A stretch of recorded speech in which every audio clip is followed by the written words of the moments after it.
कबाड़ा खरीदने वाली सास बहू। अरे शारदा बहन, तुम्हारी ये हालत कैसे हुई? ये सब किसने किया? तुम तो इतने अमीर घर की औरत थी, फिर तुम और तुम्हारी बहू इस रास्ते पर कूड़ा क्यों बीन रही हो? जिंदगी में हमारे पास सब कुछ था, लेकिन अचानक एक मोड़ आया और ऊपर वाले ने हमसे सब कुछ छीन लिया। ना तो अब हमारे पास बड़ा बंगला है और ना ही अब हम अमीर हैं। जो हैं हम आपके सामने हैं। लेकिन ऐसा क्या हुआ जिसकी वजह से तुम्हारी ये हालत हो गई?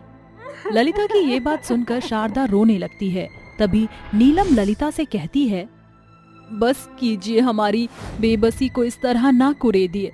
हम पहले ही बहुत परेशान हैं, हमें और परेशान मत कीजिए। दोनों सास बहू कूड़ा बीनते हुए वहां से चली जाती हैं, जिसके बाद ललिता चुपचाप मायूस होकर अपनी गाड़ी में बैठकर वहां से चली जाती है। आखिर उन दोनों की हालत ऐसे कैसे हुई? ललिता के हिसाब से वह तो बहुत अमीर थी, लेकिन अचानक से उन्हें गरीबी के ये दिन क्यों झेलने पड़े? चलिए ये जानने के लिए कहानी में थोड़ा सा पीछे चलते हैं। अलीगढ़ के एक छोटे से गांव में एक बहुत अमीर परिवार रहा करता था, जिसमें शारदा अपने पति शरद और अपने बेटे बहू के साथ रहा करती थी। पूरे गांव में वह सबसे अमीर थे, उनके जितना अमीर कोई नहीं था। अरे शारदा, कहाँ हो तुम? जल्दी से यहाँ पर आओ। अरे आ रही हूँ, इतनी सुबह सुबह क्यों चिल्ला रहे हो? तुम जानती हो ना, तुम मेरे लिए कितनी लकी हो। जब मैं तुम्हें सुबह उठकर देखता हूँ तो मेरा दिन बहुत अच्छा गुजरता है। आज मेरी बहुत बड़ी मीटिंग है। मैं तो भगवान से दुआ करती हूँ कि आप और तरक्की पाओ। वैसे आपका लाडला बेटा रोहित कहाँ है? आपने बुलाया और मैं चला आया। अरे ये रहा मैं पिताजी के साथ। मेरी भी तो मीटिंग है। आज से रोहित भी मेरे साथ ऑफिस में जाया करेगा। अरे बहू, जल्दी से दही शक्कर तो लेकर आ। नीलम अपने पति रोहित को दही शक्कर खिला देती है, जिसके बाद शरद अपने बेटे रोहित को अपने साथ ऑफिस ले जाता है। उनका जीवन बहुत अच्छा खासा गुजर रहा था। ऐसे ही कुछ दिन बाद शारदा की एक दोस्त ललिता उससे मिलने उसके घर आती है। मेरे पति की मदद करो बहन, मैं तुम्हारे आगे हाथ जोड़ती हूँ, नहीं तो हम सड़क पर आ जाएंगे। अरे बहन ललिता, तुम ये कैसी बातें कर रही हो? रवि तो मेरे भाई समान है, मैं उन्हें अच्छी जगह नौकरी जरूर दिलाऊंगी, ये मेरा तुमसे वादा है। ललिता के जाने के बाद रात को शारदा अपने पति शरद से ललिता के पति की जॉब के लिए बात करती है, जिसके बाद शरद उसकी बात मान लेता है और अगले ही दिन ललिता के पति को काम पर बुला लेता है। देखो रवि, नौकरी सिफारिश से लग जाए तो कोई बड़ी बात नहीं है, लेकिन तरक्की अपनी मेहनत से होनी चाहिए।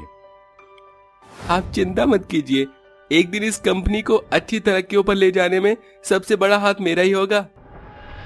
यह सुनकर शरद बहुत खुश होता है। ऐसे ही रवि धीरे धीरे शरद की कंपनी में काम करना शुरू कर देता है, लेकिन रवि की नीयत बिल्कुल भी अच्छी नहीं थी। वह शरद से उसकी कंपनी छीनना चाहता था और इसी कारण उसने एक दिन रात के समय, जब शरद अपने बेटे रोहित के साथ एक मीटिंग में होता है, रवि इस बात का फायदा उठाकर कंपनी में आग लगा देता है। उस आग के चलते शरद अपने बेटे रोहित को तो बचा लेता है, लेकिन खुद पैरालाइज हो जाता है। ये सब क्या हुआ? ये सब किसने किया? अरे बेटा रोहित, आखिर ये सब किसने किया है? माँ, पुलिस वाले पता लगाने की कोशिश कर रहे हैं, लेकिन मुजरिम अभी तक हाथ नहीं लगा है। लेकिन जब वो मेरे हाथ लगेगा तो मैं उसे जिंदा जला दूंगा। कंपनी जलने की वजह से उन्हें बहुत बड़ा लॉस होता है, जिसके चलते उनके ऊपर बहुत बड़ा कर्ज भी आ जाता है। इसी दौरान उनका बंगला और उनकी सभी धन दौलत नीलाम हो जाती है और उन्हें एक छोटे से घर में रहना पड़ता है। ये कैसी किस्मत है हमारी, अर्श से फर्श पर आ गए हम लोग, ऊपर से हमारे घर में खाने के लिए एक दाना तक नहीं है। नीलम अपनी सास शारदा से बात कर ही रही होती है कि तभी अचानक से एक बच्चा उनके घर में आता है और कहता है, आंटी, अंकल का एक्सीडेंट हो गया है, उन्हें हॉस्पिटल लेकर गए हैं, जल्दी हॉस्पिटल चलिए। हॉस्पिटल में रोहित की हालत देखकर नीलम कहती है, आखिर ये सब हमारे साथ क्या हो रहा है? भगवान हमारे साथ इतना बुरा कैसे कर सकता है? मेरे बेटे रोहित का एक्सीडेंट हो गया है और मेरे पति शरद पैरालाइज हो गए हैं। मेरे पास इतने पैसे भी नहीं है कि मैं इनका इलाज करवा पाऊं। अब मुझे ही कोई काम ढूंढना होगा। आपके साथ मैं भी काम करूंगी, दोनों मिलकर कमाएंगे तो घर चलाने में आसानी होगी। दोनों सास बहू दिन भर यहाँ से वहाँ काम ढूंढती हुई भटकती रहती हैं, लेकिन कोई भी उन्हें काम पर नहीं रखता। ऐसे ही जब वह शाम को वापस लौट रही होती हैं, उन्हें एक रेड लाइट पर छोटे छोटे बच्चे दिखाई देते हैं जो कूड़ा बीन रहे होते हैं। आखिर ये बच्चे कूड़ा क्यों बीन रहे हैं? ये बच्चे इस कूड़े का क्या करेंगे? चलिए माँ, इनका पीछा करते हैं। शारदा नीलम उन छोटे बच्चों का पीछा करते हुए कबाड़ की दुकान तक पहुंच जाती हैं, जहां वह उन बच्चों को कूड़ा बेचते हुए देखती हैं। क्या तुम भी वही सोच रही हो बहू जो मैं सोच रही हूँ? हाँ माँ जी, मैं भी वही सोच रही हूँ। क्यों ना हम भी ये कूड़ा बेचे, इससे हमारा वातावरण भी साफ रहेगा और हम पैसे भी कमा लेंगे। शारदा और नीलम दोनों सास बहू उस दिन से कूड़ा बेचकर जो पैसे बच जाते वह उनसे रोहित और शरद के लिए दवाई और खाने के लिए खाना खरीद लेती हैं। ऐसे ही धीरे धीरे कई दिन बीत जाते हैं। एक दिन वह दोनों आपस में बात करती हैं। हम जिसे कूड़ा बेचते हैं वह किसी को दुगने दाम पर कूड़ा बेच देता है, क्यों ना हम सीधा उसी को कूड़ा बेचे? हाँ माँ जी, लेकिन वो आदमी शहर में रहता है, हम इतना सारा कूड़ा शहर कैसे लेकर जाएंगे? शारदा और नीलम कुछ दिन तक तो कूड़ा किसी तरह शहर ले जाकर बेच देती, कभी रिक्शे में तो कभी बस में। धीरे धीरे जब उनकी अच्छी खासी कमाई होने लगती है तो वह दोनों खुद के लिए एक रिक्शा खरीद लेती हैं। अब हम इस रिक्शे में कूड़ा रखकर आराम से जाकर बेच सकते हैं, हमारा पहले से ज्यादा पैसा बचेगा। नीलम रिक्शा चलाती और शारदा कूड़ा पकड़कर रिक्शे में बैठ जाती है। दोनों शहर जाकर कूड़ा बेच देते, जिससे उन दोनों को अच्छी खासी कमाई हो जाती है। देखते ही देखते वह अपनी खुद की एक कूड़े की दुकान खोल लेती हैं। अब लोग उनके पास आकर कूड़ा बेचते और वह कूड़ा खरीदने लगती हैं। उनका काम बहुत अच्छा चलने लगता है, जिसके चलते वह शरद और रोहित का इलाज करवाना शुरू कर देते हैं।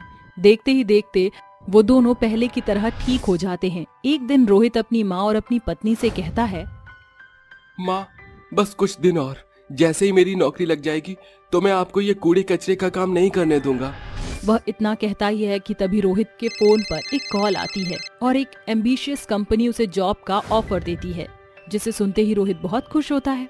अरे माँ, आपको पता है मुझे कितनी बड़ी कंपनी से कॉल आया है। अरे अब तो आपको ये काम बिल्कुल भी करने की जरूरत नहीं है। अब हम पहले की तरह अच्छी जिंदगी जी सकते हैं। देखो बेटा, ये नौकरी आज है कल नहीं है। नौकरियों के भरोसे घर नहीं चलते। हम खुद का काम कर रहे हैं, इसे कोई हमसे नहीं छीन सकता। मैं और नीलम इस काम को करते रहेंगे। अगर तुम नौकरी करना चाहते हो तो कर लो। रोहित, तुम्हारी माँ बिल्कुल सही कहती है। किसी के पास नौकरी करने से अच्छा है कि तुम खुद का काम करो। सही कहा पिताजी, कोई काम छोटा बड़ा नहीं होता। और फिर मैं दूसरों के लिए नौकरी क्यों करूं? क्यों ना मैं अपनी ही माँ के साथ मिलकर उनके काम को और बढ़ाऊं। उस दिन के बाद से रोहित शारदा और नीलम के साथ कूड़े कचरे का काम शुरू कर देता है। देखते ही देखते वे लोग एक बहुत बड़ी कूड़े की फैक्ट्री चलाना शुरू कर देते हैं, जिसके चलते उनके हालात पहले की तरह हो जाते हैं। अब शरद भी उनके साथ उनके काम में हाथ बटाने लगता है। एक दिन एक पार्टी में शारदा की सबसे खास दोस्त ललिता उसके पास आती है और रोने लगती है। शारदा बहन, मुझे माफ कर दो। तुम मुझसे माफी क्यों मांग रही हो? क्योंकि मैंने जिस थाली में खाया उसी में छेद किया। तुमने मेरी इतनी मदद की, लेकिन इतने बड़े हादसे के बाद भी मैं इतनी हिम्मत नहीं कर सकी कि तुम्हें सच बता सकूं। तुम कौन से सच की बात कर रही हो? उस रात जब शरद भाई रोहित के साथ मीटिंग में थे, तब कंपनी में आग लगाने वाला और कोई नहीं, मेरा पति रवि ही था। शारदा के ये सुनते ही उसके पैरों तले जमीन खिसक जाती है और उसे कुछ समझ नहीं आता, जिसके बाद वह रोने लगती है। इतनी बड़ी बात तुमने मुझसे छुपाई, और रवि भाई साहब, उन्हें तो मैं भाई समझती थी। उन्होंने मेरे साथ इतना बड़ा विश्वासघात किया, मैं उन्हें नहीं छोड़ूंगी। शारदा पुलिस को बुला लेती है और रवि को गिरफ्तार करवा देती है। वहीं दूसरी तरफ ललिता भी रवि के खिलाफ बयान दे देती है, जिसके चलते रवि को कड़ी से कड़ी सजा सुनाई जाती है। अब शारदा अपने परिवार के साथ खुशी खुशी रहने लगती है। लंबे नाखून वाली बहू। सपनों के शहर मुंबई में रहने वाली नोरा को हमेशा से लंबे नाखूनों का बेहद शौक था। प्रत्येक महापिता से मिली पॉकेट मनी का नोरा अपने लंबे नाखूनों की साज सज्जा में झोंक देती थी। नोरा अब सयानी हो चुकी थी। नोरा, अब तुम सयानी हो चुकी हो। समय है कि तुम्हारी शादी की सोची जाए। कल सवेरे रिश्ते वाले तुम्हें देखने आ रहे हैं, समय से तैयार हो जाना बेटा। ठीक है पिताजी। सैकड़ों मीलों की दूरी पार करके सुगंधा अपने बेटे अनिरुद्ध के साथ गांव से शहर उनके घर आती है, जहां भागवत बढ़ चढ़ कर उनका स्वागत सत्कार करता है। आइए बहन जी, बिराजिए। मेरी बेटी बस आती होगी। मेरे प्यारे नेल पॉलिश, जरा जल्दी जल्दी सूख जाओ, सभी नीचे मेरा इंतजार कर रहे होंगे। तकरीबन 1 घंटे बाद। माफ करना पिताजी, वो क्या है, मेरा नेल पॉलिश जल्दी से सूख ही नहीं रहा था, इसलिए जरा सी देर हो गई। नोरा के लंबे नाखूनों को देखकर दोनों माँ बेटे एक दूसरे को निहारने लगते हैं। नोरा और अनिरुद्ध पहली नजर में एक दूसरे को पसंद करने लगते हैं। पारिवारिक रजामंदी से नोरा और अनिरुद्ध की शादी हो जाती है, जिसके बाद वह अपने गांव सज्जनपुर लौटते हैं, जहां गांव की औरतें नोरा के लंबे नाखून देखकर कहती हैं, कांची देख रही है, सुगंधा की बहू के नाखून तो एकदम यक्षिणी चुड़ैल के जैसे हैं। अरे ये बम्बई की बहुरिया तोहरे शहर में नेल कटर नहीं मिलत है का, इतने लंबे चौड़े नाखून रखे का जरूरत। अरे कांची, ये आजकल के शहरी शौक हैं। सभी रस्में रिवायत खत्म होने के साथ नोरा अपने पति अनिरुद्ध के साथ कमरे में आती है, जहां नोरा बाहें फैलाकर गाते हुए कहती है, आजा पिया तो है प्यार दूं, गोरी बैया तो पेवार दूं। बेबी, अपने पति पर प्यार तो तुम तब मारोगी ना जब तुम्हारे हाथों के हथियार कटेंगे। अरे नाखूनों को लंबे करने में महीने भर की मेहनत की है नोरा ने। इन नाखूनों की कीमत तुम क्या समझो अनिरुद्ध बाबू। अपना पेट काट काट कर पिताजी की दी पॉकेट मनी को खर्च करके अपने नाखूनों का नील एक्सटेंशन कराया है, तब जाकर मेरे नाकामयाब छोटे नाखून लंबे हुए हैं। नोरा के लंबे नाखूनों का बड़ा बखान सुनकर अनिरुद्ध फीका सा मुंह बनाकर बिछौने के एक छोर में सो जाता है। अगली सुबह सुगंधा घड़ी की ओर ताकते हुए कहती है, इतनी देर हो गई है, घड़ी की सुई भी 10 पर दस्तक देने वाली है, मगर अब तक नोरा बहू अपने कमरे से बाहर नहीं निकली है। सुगंधा जैसे ही नोरा के कमरे में आती है तो वो देखती है कि नोरा नेल शेपर लिए अपने लंबे नाखूनों की साज सज्जा में लगी हुई है। गुड मॉर्निंग सासू माँ। गाँव की गुड मॉर्निंग सूर्यास्त के साथ होती है, समझी। एक तो तू इतनी देर सवेर उठी है और उस पर भी अपने लंबे नाखूनों की घिसाई पुताई में लगी है। अरे तेरा ससुराल में पहला दिन है, चलकर कुछ मीठा बनाकर चूल्हा पूजन कर दे। माँ जी, लगता है बढ़ते बुढ़ापे में आप बौरा गई हैं। अरे अगर मैं कामकाज करूंगी तो मेरे लंबे नाखून टूट जाएंगे, जो मुझे हरगिज गवारा नहीं। वैसे ये चूल्हा चौका आपको ही शोभा देता है सासू माँ, क्योंकि आपके नाखून देखकर ऐसा लगता है जैसे इन्हें मूषक महाराज ने कुतर डाला हो। सुगंधा अपनी बहू को समझाने की भरसक कोशिश करती है, मगर लंबे नाखूनों के प्रति नोरा के पागलपन के आगे बेचारी सास की सूझबूझ जवाब दे जाती है। थक हार कर वह खुद की रसोई का रुख करती है। कितना कुछ सोचा था कि बहू के आने के बाद घर बार की जिम्मेदारी से फुर्सत मिलेगी, मगर बहू रानी को अपनी बूढ़ी सास से बढ़कर अपने लंबे नाखूनों की परवाह फिक्र है। सुगंधा बिना बात को बढ़ाए खुद सारा काम संभालने लगती है। 1 सप्ताह बाद। नोरा, तुमसे शादी करने का क्या फायदा कि सारा दिन घर माँ को संभालना पड़ता है और तुम इस घर की बहू हो। अनिरुद्ध, मैं इस घर की बहू बनकर आई हूँ, बाई नहीं, और मैं नहीं चाहती कि घरेलू कामकाज से मेरे नाखून टूट जाएं। अरे इतना है तो कोई काम वाली क्यों नहीं रखते। सुगंधा बीच में आकर दोनों को शांत कराती है और नोरा के जाने के बाद अनिरुद्ध को समझाती है, बेटा जोर जबरदस्ती से बनती बात और बिगड़ती है, सब्र रख। मुझे भरोसा है कि बहुत जल्द बहू अपनी जिम्मेदारी को बखूबी संभाल लेगी। ऐसे ही समय गुजरता जाता है। नोरा आए दिन अनिरुद्ध के जेब से पैसे लिए पार्लर जाके अपने लंबे नाखून पर नेल आर्ट कराती तो कभी मैनिक्योर करती। एक सांझ। माँ, आप मेरी पॉकेट से पैसे निकालती हैं क्या? नहीं तो अनिरुद्ध, पिछले 1 सप्ताह से मेरी पॉकेट से रोजाना पैसे गायब हो रहे हैं। आज तो मेरे पर्स से पूरे 15,000 रुपए गायब हैं। अरे इतने पैसे कहाँ गए? कहीं कल रात कोई चोर उचक्का घर में दस्तक तो नहीं दे गया? तभी एकाएक नोरा आकर कहती है, ये देखिए सासू माँ, मैंने नया नेल आर्ट कराया है सिर्फ 5,000 रुपए के सस्ते शुल्क में, और बाकी पैसे से मैंने अपने लंबे नाखूनों के लिए एक्सपेंसिव नए नेल पॉलिश, थिनर, नया नेल शेपर और नाखूनों की शाइनिंग के लिए नेल सीरम भी लिया है। वाह, मेरी बुर्बक बहू क्या करामात करके आई है। अपने इन लंबे नाखूनों के पीछे पूरे 15,000 रुपए फूंक आई नालायक नाशपिटी, वो पैसे घर खर्च चलाने के थे। शुक्र है जो मैंने बुरे वक्त के लिए थोड़े पैसे बचत करके रखे थे, वरना आज तो तूने अपने इस नाखून के पीछे हमें राजा भोज से नंगू तेली ही बना दिया था। बस बहुत हुआ, आज मैं तेरे नाखूनों का नाश कर दूंगी। माँ जी, मेरे नाखून मत काटना। ठीक है, नहीं काटूंगी तेरे यक्षिणी चुड़ैल वाले नाखून, मगर मेरी एक शर्त है, आज से तू आदर्श बहू बनकर घर का काम काज करना होगा तुझे। सासू माँ अपने लंबे नाखूनों के लिए नोरा झाड़ू कटके का सितम हंसते हंसते सह लेगी। ये कहकर नोरा रसोई घर का रुख करती है, जहाँ सिंक में बर्तनों का बड़ा ढेर देखकर वो कहती है, मुझे बहुत सावधानी के साथ इन बर्तनों की सफाई करनी होगी। नोरा जैसे ही अपने लंबे नाखून वाले हाथों से बर्तन धोना शुरू ही करती है कि उसके अंगूठे का नाखून एक धारदार प्लेट के बीच आकर टूट जाता है, जिसे देख नोरा खूब रोती है। आवाज सुनकर सुगंधा रसोई में आती है। अरे रे, ये कैसा कोलाहल है। सासू माँ देखिए, मेरा थंबनेल टूट गया। हे ईश्वर, नालायक नाचपिटी एक नाखून के पीछे शोक फैला रही है। माँ जी, मेरे महीनों की मेहनत से ये नाखून लंबे हुए थे।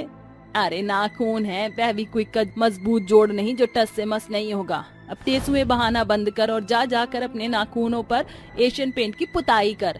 ऐसे ही दिन, सप्ताह और महीनों में बढ़ जाता है। एक सवेरे जब सुगंधा रसोई घर का रुख कर ही रही थी, तभी इसका सर जोरों से चकराता है, जिससे वह दब से जमीन पर गिरती है। नूरा दौड़ते हुए आकर कहती है, माँ जी होश में आइए। माँ जी, अनिरुद्ध जल्दी आओ, माँ जी बेहोश हो गई हैं। दोनों दंपत्ति दौड़ते भागते उसे अस्पताल लाते हैं, जहाँ डॉक्टर जांच पड़ताल करके बाहर आता है। डॉक्टर, मेरी माँ ठीक तो हो जाएंगी ना?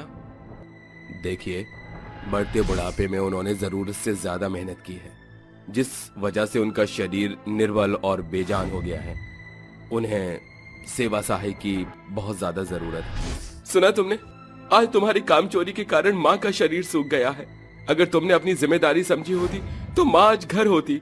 अरे शारीरिक सुंदरता जीवन भर साथ नहीं चलती, सच्चे रिश्ते साथ चलते हैं। अनिरुद्ध का संक्षेपण नोरा को चुप्पी साधने पर मजबूर कर देता है। थोड़ी ही देर में सुगंधा को होश आता है, जहाँ नोरा कहती है, सासू माँ, अपनी इस नासमझ नालायक बहू को माफ कर दीजिए। मैं बहू नहीं, आपके लिए बला बन गई। अपनी शारीरिक सुंदरता के कारण मैंने आपकी तकलीफों को भी साझा नहीं किया। अब मैं एक बेहतर बहू बनकर अपनी गलती को सुधारूंगी। ये सुनकर सुगंधा मजाकिया स्वर में कहती है, इसका मतलब नोरा बहू तू अपने लंबे नाखूनों की बलि देगी? नोरा अपने लंबे नाखूनों को काट कर न सिर्फ ससुराल की बागडोर संभालने लगी, बल्कि सास के सेहत के प्रति भी पूरे तौर से सचेत रहने लगी और प्रत्येक सप्ताह अपने नाखूनों को काट कर साधारण कर लिया करती थी। सिर्फ गोलगप्पे खाने वाली बहू। चारों ओर शादी का माहौल छाया हुआ था। फूल और लड़ियों की साज बाज की चमक पूरे घराने को चकाचौंध कर रही थी। बारातियों के भीड़ के बीच दुल्हन के जोड़े में खड़ी गौरी अपने पति प्रणव के साथ फोटो खिंचवाते हुए मन में कहती है, ये बारातियों का जमावाड़ा जाने कब मुझे अकेला छोड़ेगा। मेरी मनपसंद गोलगप्पे की गूंज कब से मुझको अपने पास बुला रही है। बारातियों की भीड़ घंटों गौरी को घेरे हुए थी, जिसे देख उसकी सास सुधा कहती है, अरे सारे के सारे वेटर जाने कौन से थिएटर में लगे पड़े हैं। जल्दी से दुल्हा दुल्हन के खाने की मेज लगाओ। थोड़ी ही देर में खाने की मेज सज धज कर तैयार हो जाती है। सुधा, प्रणव और गौरी एक साथ मेज पर बैठ जाते हैं। फिर सुधा कहती है, बहू तू इतनी शांत सपाट क्यों बैठी है? तेरी शर्मीली सूरत देखकर लग रहा है जैसे तू शर्मा रही है। अरे इतना भी शर्माने की जरूरत नहीं। अरे सासू माँ, शर्म तो आज तक मेरी सैंडल भी नहीं की, तो भला मैं क्यों करने लगी? फिर इतने गौर से तेरी निगाह आखिर क्या तलाश रही है? गोल गोल गोलगप्पे। सासू माँ, गौरी सिर्फ तीखी मसालेदार गोलगप्पों की दीवानी है। अच्छा, तो तू अपना गोलगप्पे खाकर ही गीला करेगी गला। अरे कोई गोलगप्पे परोसो मेरी बहू को। मेज पर गोलगप्पे आए। अभी 1 मिनट ही नहीं हुआ था कि गोलगप्पे खाने की शौकीन गौरी उन पर टूट पड़ती है और कहती है, वाह वाह, क्या तीखी गोलगप्पे थी, मजा ही आ गया। और उसका खट्टा चटाकेदार पानी तो लाजवाब था। विदाई के बाद गौरी अपने पति प्रणव के संग ससुराल आती है, जहां सुधा उसकी आरती उतार कर कहती है, ससुराल में तेरा स्वागत है बहू। कलश को दाहिना कदम लगाकर भीतर प्रवेश कर। सभी रस्मों के खत्म होने के बाद गौरी अपने पति के साथ कमरे में चली जाती है, जहां प्रणव शायराना अंदाज में कहता है कि तेरे इश्क में कुछ इस कदर डूब जाऊं, कि तेरे इश्क में कुछ इस कदर डूब जाऊं, तू मेरा गुलाब जामुन और मैं तेरी चाशनी बन जाऊं। प्रणव, आपको पता है ना, मुझे मीठा नहीं पसंद, इसलिए अपनी ये स्वीट शायरी बंद कीजिए। मैं आपकी शुगर शायरी सुनकर अपनी गोलगप्पे के स्वाद को गंवाना नहीं चाहती। Good night. ये बोलकर गौरी सो जाती है और प्रणव खुद से कहता है, अरे हाय रे फूटी किस्मत, मेरी मधुर शायरी ने मेरे सारे सपनों को अर्श से फर्श पर पटक दिया। सो जा प्रणव, पछताने से कोई फायदा नहीं। अगली सुबह 12 बज गए हैं, मैं इतनी देर दोपहर तक कैसे सो सकती हूँ? सुधा झटपट से नहा धोकर नीचे आती है, जहां रसोई घर एकदम उदास पड़ा हुआ था और गौरी सोफे पर पसरी हुई गोलगप्पे खा रही थी। गौरी बहू, आज तेरी पहली रसोई की रस्म है और तू बैठी बैठी गोलगप्पे के मजे लूट रही है। माँ जी, क्या है ना, खाना पकाना तो मुझे आता ही नहीं, तो रसोई घर का रुक करके भी मैं कौन से झंडे गाड़ लेती, इसीलिए मैंने सोचा। हाँ, इसीलिए तूने सोचा कि क्यों ना गाय भैंस की तरह गोलगप्पे की जुगाली हो जाए। वैसे ये गोलगप्पे आए कहाँ से? वो एकाएक गली में गोलगप्पे का ठेला आ गया तो मैंने इन्हें खरीद लिया। मेरे पेट भरने का जुगाड़ हो गया माँ जी। जरूर वो कमबख्त गोलगप्पे वाला गुलजार होगा। उस मुए को भी इसी गली से गुजरना होता है जहाँ मेरा घर है। माँ, ये आप दोनों ने सवेरे सवेरे सास बहू और साजिश की प्रदर्शनी करने की ठान ली है। अरे दफ्तर के लिए देरी हो रही है, जल्दी से नाश्ता बना दो। सुधा नाश्ता बनाकर अपने बेटे प्रणव को परोस देती है। तभी गौरी अपने कमरे का रुख करती है और सुधा से कहती है, अरे कहाँ जा रही है तू? नाश्ता नहीं करेगी? ओफो सासू माँ, ये फीका बेस्वाद खाना खाकर मेरे मुंह का स्वाद बिगड़ जाएगा। अभी मैंने भरपेट गोलगप्पे खाए हैं। वैसे भी गौरी तो सिर्फ गोलगप्पे की दीवानी है। गुजरते हुए हर एक दिन के साथ गौरी के गोलगप्पे खाने की आदत परवान चढ़ जाती है। वो कभी हाट बाजार में गोलगप्पे खाया करती तो कभी गली में गोलगप्पे वाले को आता देख उनसे गोलगप्पे खरीदकर पेट भर लिया करती। ये देख सुधा उसे टोकते हुए कहती है, अरे गौरी बहू, इन गोलगप्पे के आगे तुझे घर का खाना जरा भी नहीं सुहाता। इतना तीखा खट्टा सेवन करना सेहत के खातिर खतरा है। माँ जी, मेरे गोलगप्पे चीख चीख कर कह रहे हैं कि आप गौरी और उसके गोलगप्पे के बीच में ना आए। इन गोलगप्पों के पीछे तेरा पेट पहाड़ हो चुका है, मगर एक दिन तुझे पछताना न पड़े तो मैं भी तेरी सास नहीं। एक दिन प्रणव दफ्तर से जल्दी घर आ जाता है, जिसे देख सुधा कहती है, अरे प्रणव बेटा, आज तू बड़े ही सवेरे घर लौट आया। हाँ माँ, आज दफ्तर में ज्यादा काम नहीं था। अरे एक काम कर, बहू को संग ले जाकर बाजार से कुछ साग सब्जी ले आ। मेरा मन कुछ ठीक नहीं। गौरी प्रणव के साथ बाइक पर बैठकर बाजार आ जाती है, जहां उसके कानों में गोलगप्पों की गूंज सुनाई देती है। गोलगप्पे खा लो, तीखे चटपटे गोलगप्पे खाओ, तरो ताजा हो जाओ, आ गया एकदम सस्ता गुलजारी गोलगप्पा। गौरी प्रणव का हाथ पकड़े गोलगप्पे वाले के पास आती है। अरे आओ आओ भौजाई, कहो गुलजार गोलगप्पे के पास तुम्हारा स्वागत है। अरे जरा जल्दी से एकदम तीखा रसीला गोलगप्पा खिला दो, मेरे मुंह में तो पानी आ रहा है। गुलजार एक एक करके गौरी को प्लेट में तीखे गोलगप्पे परोसता है और गौरी कहती है, ओह आई एम सॉरी प्रणव, अब से अकेले ही गोलगप्पे खाए जा रही हूँ। तुम्हें पूछना तो भूल ही गई मैं। ये गोलगप्पे तुम ही खाओ, मुझे जंक फूड की आदत नहीं है। अरे एक बार खा के तो देखो। प्रणव को आनाकानी करता देख गुलजार गोलगप्पे वाला कहता है, अरे खा लो भाई, गोलगप्पे का नशा तो सभी पर छा जाता है और अगर तीखा हो तो मजा ही आ जाता है। गौरी के कहने पर प्रणव गोलगप्पे खा लेता है। कुछ देर बाद दोनों घर लौटते हैं, जहां सुधा कहती है, अरे तुम दोनों खाली हाथ झोला लिए क्यों चले आ रहे हो? साग सब्जी लाने को बाजार भेजा था ना। और प्रणव, तू इतना सिसक क्यों रहा है? वो माँ जी, आज उन्होंने गोलगप्पे खाए हैं इसीलिए। अरे तुझे इन गोलगप्पों के सिवाय कुछ और सूझता नहीं क्या? देख, बेचारे की सिसकियां बंद नहीं हो रही। अगली सुबह प्रणव के पेट में जोरों की गुड़ गुड़ और उठती है और वो पेट पकड़े बाथरूम की तरफ दौड़ता है। तभी गौरी दरवाजा पीट कर कहती है, प्रणव, प्लीज दरवाजा खोलो प्रणव। अरे तुमने कहा था ना मुझे गोलगप्पे खाने के लिए, तुम्हारे कारण मेरी हालत पतली हो गई है। अरे ये सारा प्रवचन बाहर आकर सुनाना। अगर मेरे सब्र का बांध टूट गया तो यही रायता फैल जाएगा। ये सब कुछ तेरे गोलगप्पे में मिले मिर्च मसाले के कारण हो रहा है। जहाँ गोलगप्पे देखती नहीं कि कूद पड़ती है। प्रणव के पेट की बिगड़ी हालत तेरे गोलगप्पे के कारण है। सवेरे से सैकड़ों चक्कर लगा लिया है तुम दोनों ने। मैं तो कहती हूँ ऐसा जान पड़ रहा है जैसे इस घर की जगह ये शौचालय तेरे ससुराल बन गया हो।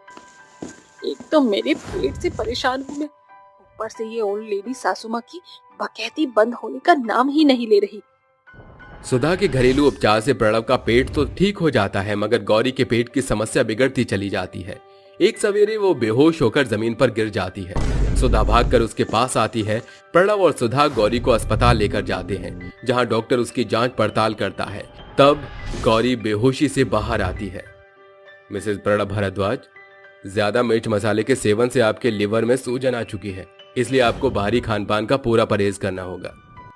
डॉक्टर के बाद गौरी को सुधा समझाते हुए कहती है, देख ले बहू, तेरे गोलगप्पे ने आज तुझे अस्पताल में लाकर पटक दिया। अरे गोलगप्पे, मोमो, टोमो कभी कभार चल जाते हैं, मगर हमेशा नहीं बहू। माँ जी, मुझे माफ कर दीजिए। आपकी लाख समझाने के बावजूद भी मैंने अपनी मनमानी की। आगे से मैं फिर कभी गोलगप्पे नहीं खाऊंगी। तकरीबन एक सप्ताह के बाद गौरी घर आ जाती है और सेहत संभालने के बाद वो चाव के साथ अपनी सास से खाना बनाना भी सीख जाती है। और गौरी के गोलगप्पे खाने की आदत घर के खाने में पूरी तौर से तब्दील हो जाती है। नींबू पानी वाली गरीब माँ।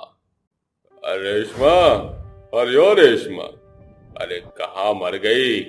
जिंदा है या फिर परलोक सिधार गई? अपने नशेड़ी पति की आवाज सुनकर रेशमा चूल्हे पर खाना बनाती हुई उठकर उसके पास आती है और उसे संभालते हुए कहती है, अजी, जब पीनी बस की नहीं है तो इतनी क्यों पीते हो? देखो, ठीक से खड़े भी नहीं हो पा रहे हो। रेशमा, दारू चाहिए, दारू। ला, मेरी बाटली के लिए पैसे दे मुझे। क्या कहा? इतनी दारू पीने के बाद भी आपको दारू पीने की पड़ी है? अरे जरा रसोई में झांक कर देखो, हमारे घर में खाने के लिए एक दाना नहीं है। मेरे बेचारे बच्चे दाने दाने के लिए तरस रहे हैं और तुम सारे पैसे दारू में बर्बाद करके यहाँ दारू के पैसे मांग रहे हो। क्या तुम्हारे अंदर जरा भी शर्म नहीं है? तभी अचानक से बहादुर रेशमा को एक जोरदार थप्पड़ मारता है, जिसके बाद रेशमा बेचारी जमीन पर गिर पड़ती है। अरे तेरी हिम्मत कैसे हुई मेरे साथ जुबान लड़ाने की? आइंदा अगर तूने मुझसे ऊंची जुबान में आवाज में बात की तो मुझसे बुरा कोई नहीं होगा। अब जल्दी से जा और जितने पैसे उन्हें लेकर आ, नहीं तो अपने चमड़े की बेल्ट से तेरे शरीर की खाल उधेड़ दूंगा। बहादुर का ये बर्ताव देखकर बेचारी रेशमा चुपचाप सारे पैसे लाकर बहादुर को दे देती है, जिसके बाद वो उन पैसों की शराब पीने के लिए निकल जाता है। उस रात रेशमा अपने दोनों बच्चों को खाना खिलाकर रात को सो जाती है। बेचारी रेशमा अपने शराबी पति के साथ ऐसे ही अपनी रोजमर्रा की जिंदगी बिता रही थी। वो दिन भर गांव के लोगों के घर में काम करके पैसा कमाती और उसका शराबी पति रात को उसे मारकर उसके सारे पैसे छीन लेता। एक दिन रात के समय, हे भगवान, ये कैसी जिंदगी दी है तूने मुझे। पहले तो मुझे सौतेली माँ मिली जिसने मेरी शादी इस शराबी से करा दी, और अब ये शराबी मुझे मेरे बच्चों के साथ सुख से जीने नहीं देता। इससे अच्छा होता कि मैं मर जाती। तभी रेशमा के दोनों बच्चे जग्गू और राधा उसके पास आते हैं और उससे कहते हैं, माँ, आप रो क्यों रही हो? चुप हो जाओ, सब कुछ ठीक हो जाएगा। माँ, ऊपर वाले पर भरोसा रखो, वो कभी किसी के साथ बुरा नहीं करते। अपने दोनों बच्चों की ये बात सुनकर रेशमा अपने दोनों बच्चों को गले से लगा लेती है। तभी अचानक से बहादुर शराब के नशे में धुत अचानक से घर का दरवाजा खोलता है। रेशमा, ओ रेशमा, रेशमा यहाँ आ जल्दी से। ये देख, मेरी बाटली खत्म हो गई, ला जल्दी से पैसे निकाल। आज मेरे पास कोई पैसे नहीं है। आज मैं कमाने नहीं गई थी। सुबह से मेरी तबीयत खराब है। मैं जानता हूँ तूने पैसे छुपा रखे हैं। जल्दी से पैसे निकाल दे। बिना बाटली पिए मेरे दिमाग की बत्ती नहीं जलती। मेरे सर में कीड़े चल रहे हैं। बताया कौन से कीड़े? दारू वाले कीड़े। जा, अब मेरा मुंह मत देख और जल्दी से पैसे निकाल कर ला। मैं सच कह रही हूँ, मेरी बात का विश्वास मानो। मेरे पास कोई पैसे नहीं है। तू ऐसे नहीं मानेगी। तुझे खुराक पानी चाहिए। रुक, तुझे मैं अभी बताता हूँ। बहादुर पास ही में पड़ा एक डंडा उठाता है और डंडे से बेचारी रेशमा को मारने पीटने लगता है। छोड़ दो, मुझे मत मारो। मैं सच कहती हूँ, मेरे पास पैसे नहीं है। अगर होते तो मैं तुम्हें दे देती। भगवान के लिए मुझे छोड़ दो। आई छोड़ दो, रहम करो मुझ पर। जग्गू और राधा अपनी माँ रेशमा को अपने पिता से पिटते हुए देख रही थी। वो डर के मारे अपनी माँ के पास जा भी नहीं पाते। बहादुर बहुत देर तक रेशमा को मारता है, जिसके बाद रेशमा बेहोश हो जाती है और वो वहां से चला जाता है। उसके जाने के बाद राधा एक गिलास में पानी लाकर उसकी कुछ बूंदें अपनी माँ रेशमा के ऊपर डालती है। माँ, उठो माँ, ये आपको क्या हो गया माँ? तभी रेशमा को होश आ जाता है, जिसके बाद वो बहुत जोरों से रोने लगती है। तभी जग्गू कहता है, माँ, पिताजी आपके ऊपर बहुत अत्याचार करते हैं। अब हम पिताजी के साथ नहीं रहेंगे। चलो माँ, यहाँ से कहीं दूर चलते हैं। हाँ माँ, यहाँ से कहीं दूर चलो, जहाँ पिताजी पहुँच ना सके।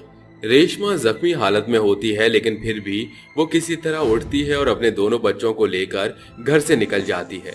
उस रात वो अपने दोनों बच्चों को फुटपाथ पर लेकर सो जाती है और अगले ही दिन सुबह होते ही वो काम ढूंढने के लिए सबके पास जाती है, लेकिन उसकी बुरी हालत देखकर उसे कोई काम नहीं देता।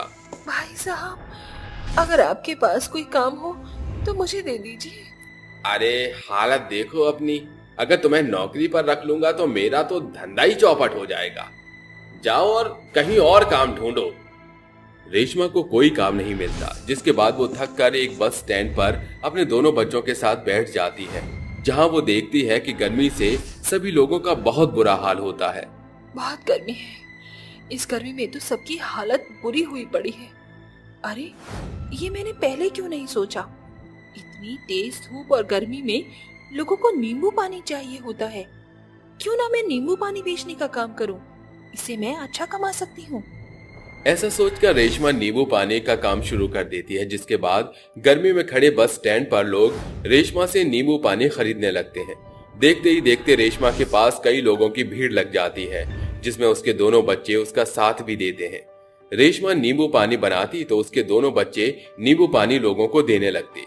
शाम होते होते वो नींबू पानी बेचकर अच्छा पैसा कमा लेती है, जिसके बाद वो अपने बच्चों को पेट भर के खाना खिलाती है और अपने रहने के लिए एक जगह ढूंढ लेती है।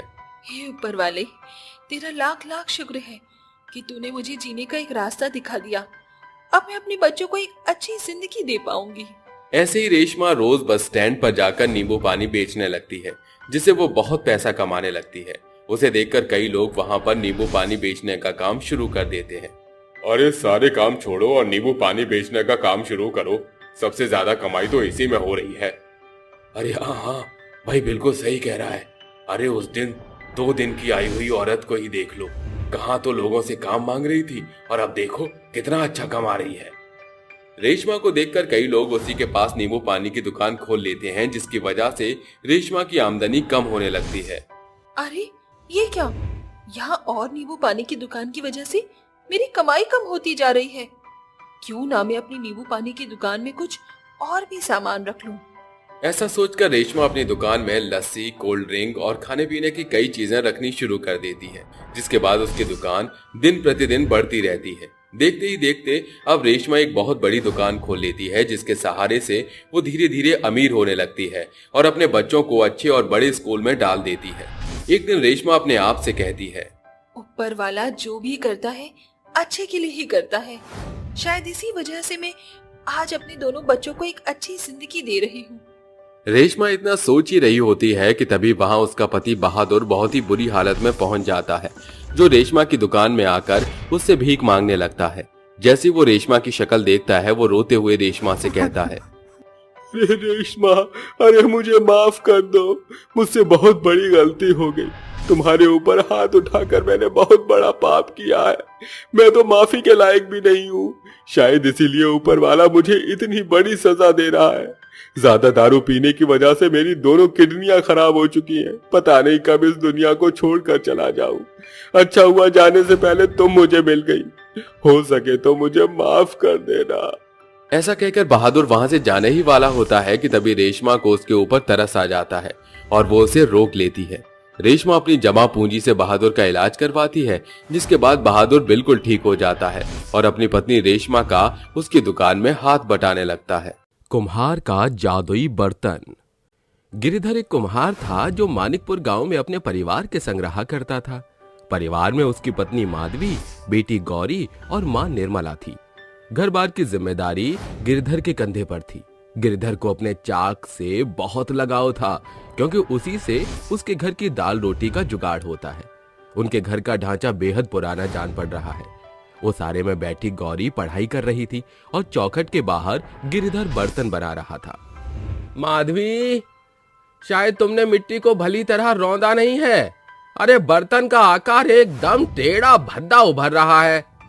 वो दंपत्ति साथ मिलकर पूरा दिन जी तोड़ मेहनत करके मिट्टी के बर्तन बनाया करते थे, लेकिन भरसक मेहनत के बावजूद भी कुछ खास कमाई उनके हाथ नहीं लगती थी। गिरधर उन बर्तनों को बाजार में लाकर बेचा करता था। बर्तन ले लो, मिट्टी के सुंदर बर्तन ले लो। आओ मित्रों सज्जनों और ले जाओ सस्ता टिकाऊ मिट्टी के लुभावने बर्तन ले लो भैया, बर्तन ले लो। कुछ बर्तनों की बिक्री से गिरधर के पास 4 पैसे आते हैं और वो कहता है, अब राह ताकने का कोई फायदा नहीं। देर शाम हो गई है, अब मुझे घर निकलना चाहिए। वो बर्तनों का टोकरा सिर पर धर कर चल पड़ता है। रास्ते में वो बनिए की दुकान से राशन खरीद कर घर पहुंचता है। माफ करना भाई, आने में जरा देरी हो गई। ये लो राशन। ये कोई नई बात थोड़ी है, रोज का रोना है। अरे जब इन मिट्टी के बर्तन बेचकर गुजारा कठिन हो रहा है तो छोड़ क्यों नहीं देता ये कुम्हारगिरी और बनिया का व्यापार क्यों नहीं करता? माँ, ये कैसे संभव है? अरे मुझ गरीब कुम्हार की जेब में घर का राशन पानी चलाना ही पहाड़ तोड़ने के बराबर है। कौन देगा मुझे कर्जा? अरे तो क्या जीवन भर इसी गरीबी के दलदल में धंसकर ये मिट्टी के बर्तन बेचने में ही जीवन काट देगा? दोनों के बीच बढ़ते मतभेद को देख माधवी कहती है, माँ जी, अगर हमारे भाग्य में सुख लिखा होगा तो वो खुद ब खुद हमारा दरवाजा खटखटाएगा। बहू की बातें सुनते ही निर्मला झुंझलाते हुए कहती है, सत्यानाशिनी, तुझे किसने कहा हम माँ बेटे के बीच के मसले में कूदने को?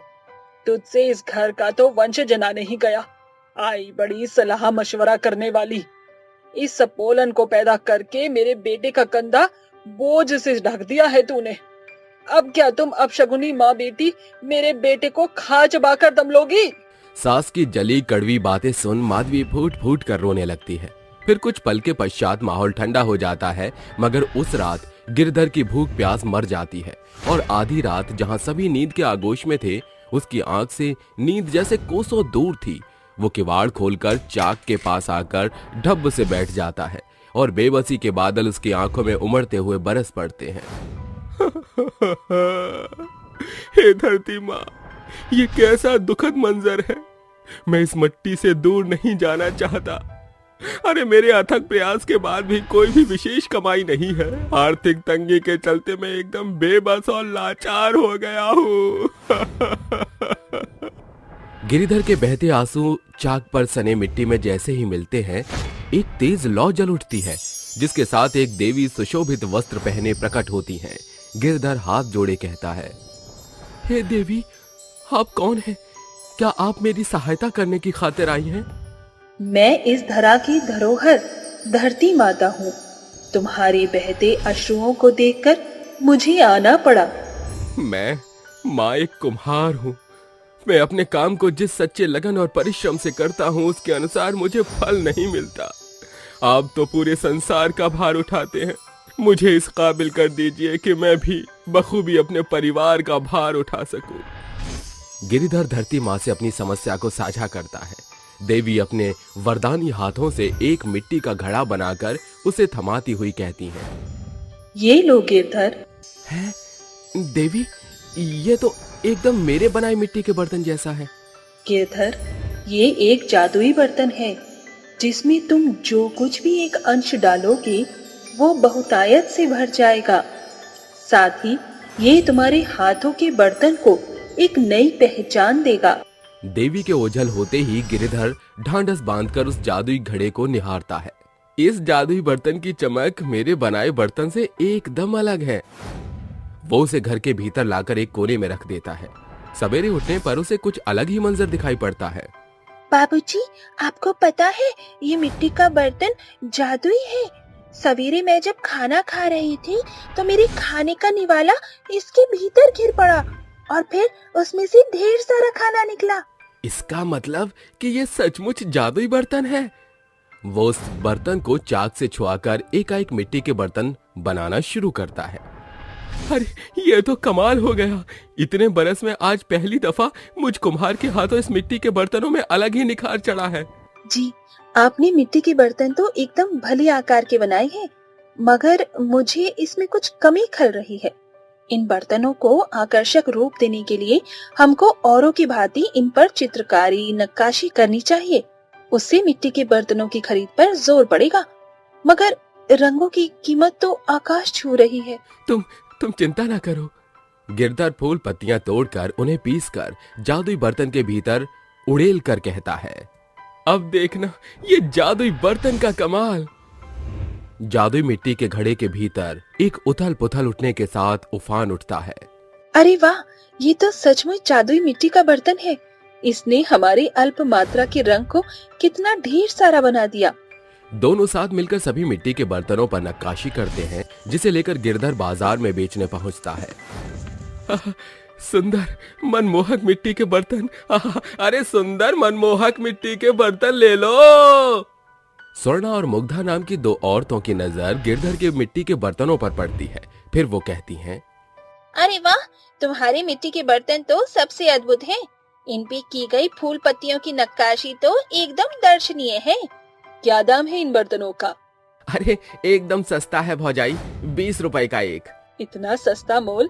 कच्ची मिट्टी के बर्तन है क्या? बनावट से तो बर्तन बड़ा ही टिकाऊ और मजबूत दिखाई पड़ रहा है, और इसकी नक्काशी में मानो जादू का जाल बिछा हो। वे दोनों औरतें कई सारे मिट्टी के बर्तन खरीद कर कुम्हार को पैसे देती हैं, जिन्हें लेकर कुम्हार खुश मन से घर आता है। अरे ये देखो माँ, जादुई मिट्टी के घड़े के चलते आज मुझे बाकी दिनों से बेहतर कमाई हुई है। मगर है तो चिल्लर ही। तेरे जादुई बर्तन में अगर सचमुच में जादू भरा है तो इन्हें 10 गुना करके दिखाए। मिट्टी के बर्तनों की बिक्री को गिरधर जादुई मिट्टी के घड़े में डालता है। तभी सिक्कों के खनकने के शोर के साथ पूरे घर में बौछार लग जाती है। ये देख लालची निर्मला की आंखें चमक उठती हैं और वो गिरधर कहता है, माँ जादुई मिट्टी के बर्तन ने अपना जादू तो दिखा दिया। वो सभी साथ मिलकर उन पैसों की गिनती करते हैं जो काफी ज्यादा होते हैं। ये तो बड़ी रकम है। पिताजी, क्या इनसे हम बड़ा घर खरीदने का सपना पूरा कर सकते हैं? हाँ गौरी, इस जादुई मिट्टी के बर्तन से हम अपना हर नामुमकिन सपना साकार करेंगे। वो एक बड़े ही सुंदर हवादार घर की नींव खड़ी करते हैं और सारी सुख समृद्धि की चीजें खरीद लेते हैं। साथ ही गौरी की भी बड़े से विद्यालय में एडमिशन करा देते हैं।